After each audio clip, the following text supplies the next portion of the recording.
Assalamualaikum dear students, welcome back to next lesson of PTB for class 6 and its name was, कल हमने ये शुरू किया था और इसका नेम है सराउंडेड बाय ट्रैश, यानी कि रद्दी में या गंदगी में घिरे हुए होना.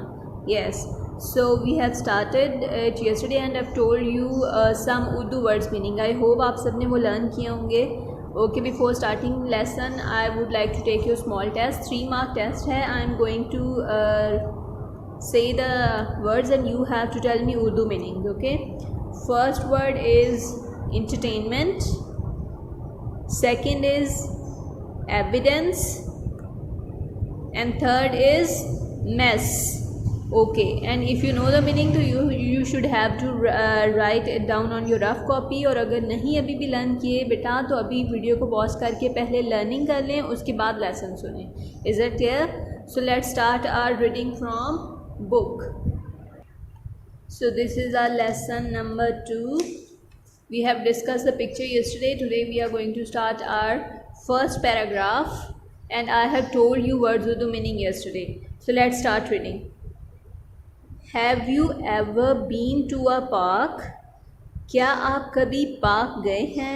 To a riverside, दरिया के किनारे, और a busy market area या मसरूफ़ मार्केट के इलाके में. Lots of people come here for fun. बहुत से लोग आते हैं यहाँ पर हंसी मजाक के लिए, for work काम के लिए, and for entertainment और तफरीह के लिए. And we have read the meaning of entertainment. Remember, कल हमने पढ़ा भी था इसका meaning. And when they go back home, और जब वो घर वापस जाते हैं, they leave, वो छोड़ जाते हैं, behind a mountain of smelly trash and rubbish. They leave behind, वो पीछे छोड़ जाते हैं, a माउंटेन ढेर ऑफ स्मेली बदबूदार ट्रैश, रद्दी और गंदगी का. यानी वो जब वो पार्क या रिवर साइड एरिया से या मार्केट से होकर जाते हैं तो पीछे क्या छोड़ जाते हैं? ढेर गंदगी और रद्दी का अपने पीछे. बदबूदार गंदगी और रद्दी का ढेर अपने पीछे छोड़ जाते हैं. This is clear? As we can see, there is a question also. What things do you throw in the park and market area? आप लोग कौन सी चीज़ें मार्केट एरिया में और पार्क में छोड़ कर जाते हैं? Yes, कौन कौन सी चीज़ें फेंकते हैं? आप लोगों ने देख चले, आप लोगों ने तो मुझसे प्रॉमिस कर लिया आप नहीं फेंकते थे. जो पहले फेंकते थे वो जल्दी से बताएं क्या क्या चीज़ें होती थी. Yes, we can see in the market. Broken bottles होती हैं, plastic bags, chips rappers, half eaten foods होते हैं, रॉटन फ्रूट्स होते हैं जो हमें नज़र आते हैं पार्क, रिवर साइड या मार्केट एरियाज़ में बिखरे हुए हमें नज़र आते हैं. Do they look good? अच्छे लगते हैं? बिल्कुल भी नहीं. सो this is a really bad habit कि अगर हम जिस भी जगह से होकर जाएं और वहाँ पे जाने के बाद वहाँ पे इतने ज़्यादा रैपर्स और इतनी सारी चीज़ें पड़ी हों तो वो हमारी पर्सनैलिटी का भी एक नेगेटिव इमेज दिखाते हैं कि हम लोग कितने सफाई पसंद हैं. अगर हम ऐसा करेंगे तो ये हमारी ही उसमें जाएगा, नेगेटिव उसमें जाएगा, हमारी पर्सनैलिटी इससे ख़राब लगेगी. So we have to avoid doing all these things because these are bad for our health also, और हमारे इन्वायरमेंट भी उससे कितना अनक्लीन हो जाएगा. Is that clear? So let's read another paragraph which is second one. Littering has become a common habit and the evidence is everywhere around us. Littering, कूड़ा फेंकना. littering, कूड़ा फेंकना. yes, littering has become a common habit. littering हमारी एक आम आदत बन चुकी है. एंड द एविडेंस, और इसका सबूत हम देख सकते हैं, इज़ एवरीवेयर अराउंड अस, हम अपने इर्द गिर्द में हर जगह इसका सबूत देख सकते हैं. If we go to any public place, हम किसी भी पब्लिक प्लेस पर जाएं, यानी कि अवामी जगह, ऐसी जगह जहाँ लोग जाते हैं. If we go to any public place, अगर हम किसी भी अवामी जगह पर जाएं, वी फाइंड सिगरेट बट्स, तो हमें मिलते हैं वहाँ पर सिगरेट बट्स, यानी सिगरेट के जो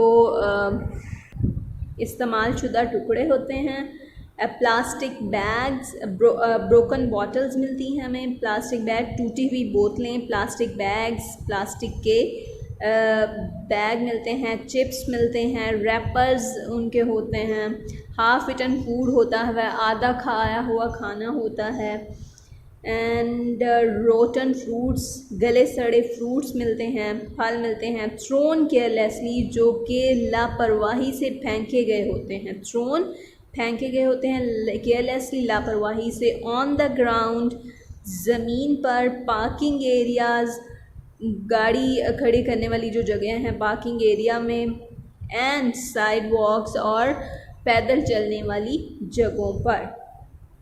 वेयर एवर वी गो, हम कहीं भी जाएं, वी क्रिएट अ मैस, हम गंदगी फैला देते हैं। Wherever we go we create a mess, हम गंदगी फैला देते हैं, and we do it all the time, और ये हम लोग हर वक्त करते हैं, without even considering our actions and the consequences, और विदाउट इवन कंसिडरिंग, बगैर इस चीज़ के गौर किए कि आर एक्शन, हमारे अमाल, एंड द कॉन्सिक्वेंसेस, इनके नताइज क्या होंगे, कि अगर हम कूड़ा फेंकते जाएंगे तो अल्टीमेटली क्या होगा। एक फॉर एग्ज़ाम्पल लेट सपोज़ कि आप एक रूम में रह रहे हो और उस रूम में आप लोग हर रोज़ आते हो, आप लोग इसी तरह कचरा फेंकते हो, आप एक मंथ पूरा कचरा उसमें फेंकते रहते हैं, तो अल्टीमेटली क्या होगा, वो पूरा कमरा कचरे से भर जाएगा, क्योंकि कोई तो उठा नहीं रहा, सब कचरा फैला रहे हैं। तो फिर अल्टीमेटली उस कमरे में फिर आपके रहने की जगह तो नहीं होगी, उसमें सिर्फ कचरा ही होगा। तो यही बात यहाँ पे है, कंसिडरिंग आर एक्शन, अपने अमाल को उनको कंसिडर ही नहीं करते, उन पर गौर ही नहीं करते, एंड द कॉन्सिक्वेंसेस के, उसके नताइज क्या होंगे। हम लोग जो कचरा फेंकी जा रहे हैं तो अल्टीमेटली वो वहाँ पे इतना बड़ा कचरे का घर बन जाएगा, और फिर वहाँ से बदबू भी आएगी, बीमारियाँ भी पैदा होंगी। तो इसलिए हम लोगों को सोचना चाहिए whenever और whatever we are doing. Okay, so let's read next line. What does all this tell us about our civic sense and social values? What does all this tell us? इस सब से हमें क्या पता चलता है? About our civic sense, हमारी शहरी सेंस यानी शहरी हिस्स के बारे में पता चलता है, and social value, और जो हमारी माशरती वो हैं इक़दार हैं हमारे, उनके बारे में पता चलता है।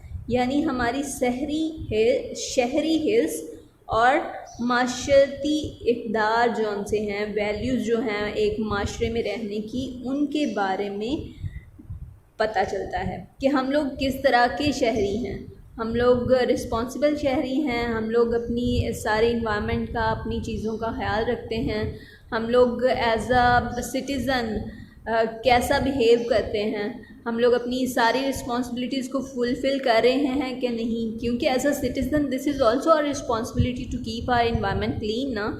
तो all these are are responsibilities. If we are creating mess anywhere, तो this is our responsibility, we have to be careful about our social values and civic sense. Is that clear? तो what you have to do बेटा, आप लोगों ने इन 2 paragraph की अच्छे से learning करनी है, और इनके उर्दू वर्ड्स मीनिंग की भी लर्निंग करनी है, और डिक्टेशन लर्न करना नहीं भूलिएगा, because I take your dictation test as well. और साथ में इनको 5 टाइम आप लोगों ने रीड आउट करना। This is your homework. Okay, learn Urdu words meaning plus dictation and read these 2 paragraph for 5 times.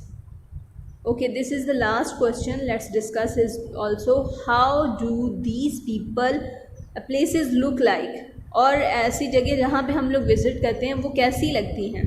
Obviously वो जगह कैसी लगेंगी जब वहाँ पर हर तरफ कूड़ा होगा, तो the condition of these places is very bad. It tells us about our civic sense and social values. क्योंकि वो बहुत बुरी और गंदी जगह लग रही होती है, तो वो हमें हमारी सिविक सेंस और सोशल वैल्यूज़ के बारे में बताती हैं. Is that clear? So will meet इंशाल्लाह इन नेक्स्ट लेसन. अपना ख्याल रखें और लेसन को अच्छे से मेमोराइज़ करें। अल्लाह हाफ़िज़।